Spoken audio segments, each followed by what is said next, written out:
Hello everybody, Al here, hope everyone's well. Just out for a wee run today on the CB again, just to get some miles up. It's a decent day as well, so I may as well enjoy the sunshine whilst it's still going. I noticed I've just put my phone light on and it's squinty. It's not straight, so it's annoying me. I need to fix that at some point. So I said in a video the other day that I would do another video and run through the reasons why I went for a CB500X. So I've jumped down from an 800 Honda Crossrunner, 800cc, 113 horsepower, to a 500cc A2 if you're in the UK, A2 licence with 48 horsepower. So on the face of it, it may seem quite an unusual thing to do. So a couple of reasons behind that. I was looking at all sorts of different bikes. I looked at some BMWs, the F750 and F850. I was looking at Tigers, KTM Adventure was on there. So there were a lot of good bikes, but I sat down and thought, well, what do I need? What do I realistically need my bike to do? So thinking, well, do I need to spend £200 a month or more on a bike? And I quickly came to the conclusion that no, I don't. So the riding that I do is mainly back roads between sort of 40 and 60 mile an hour. And I quickly came to the conclusion I don't need millions of riding modes. I don't need cruise control, although it was going to be nice.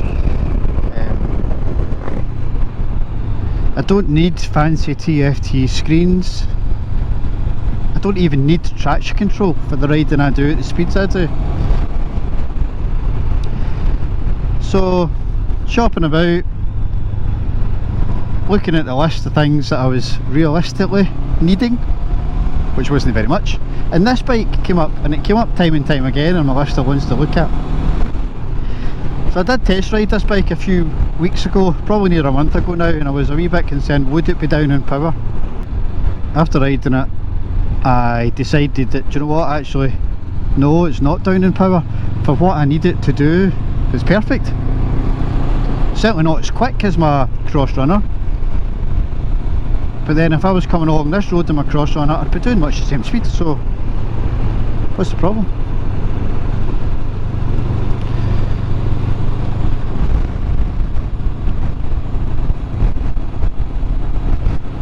So after weighing up the pros and cons, I went for it, and I'm happy I went for it. It's a cracking wee bike. It's nice and light. It's got enough power, enough torque, and it handles really well. So overall, I'm really happy I went for this little bike. Run it for at least a couple of years and see what the position is then. I'm still hoping to get some touring on this, which it will do, no bother at all. I've got my soft luggage will go on it, and I've got my top box already.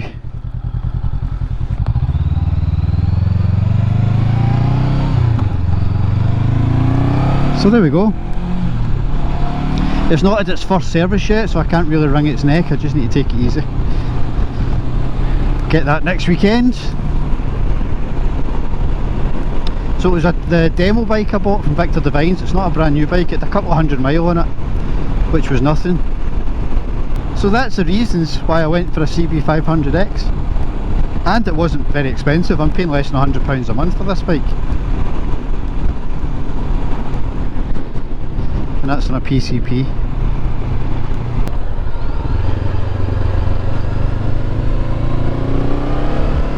So see, for wee roads like this, 500cc is more than enough.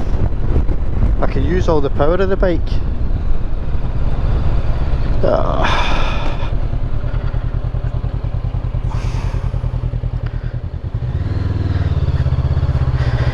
Right, to find a detour, eh? So as I was saying, look, these wee back roads, it's great for this because I can use all the power. Whereas if you're riding this on a 800,000, 1200cc bike, you can only use 20%, 30% of the power. Oh, I also forgot to say, Look at the fuel consumption if you can see this, I don't know. 84.4 miles to the gallon. Can't complain at that. So enjoy the rest of this ride, folks, and thanks very much for watching this wee video today. My reasonings for buying a relatively low cc, low power bike where I've got lots and lots of riding experience. Just goes to show you don't always need the biggest and fastest. So thanks for watching, and as always, ride safe. Cheerio!